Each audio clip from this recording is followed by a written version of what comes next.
May niligtas ako dito. Miniligtas ako Dito lang sa may sa may palengke.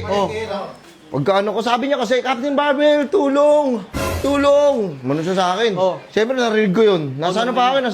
Akala ko, wait, active ka pa pala. Akala ko, nag-quit ka na eh. Wakas na yung story niya eh.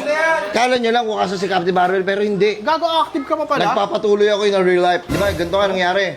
Merong nanghingi ng tulong niya sa palengke. Sabi niya, tulong! Tulong!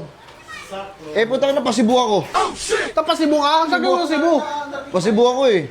Hindi, mag-unwind ako, pasibu ako. Narinig ko, tanga na, bumalik ako. Layo na nun, no? Ano ba yan? Bumalik ako ngayon. Terwisyo. Perwisyong hype na yun. Sabi ko sa kanya. Parang sama mo tumulong Ano ba? Ano ba yun? Ano sabi niya? Pwede mo pa tulong? Ano ko po itong mga paninda ko, ilalagay ko doon sa tricycle. Putang ina mo. Ang ina mo naman, men.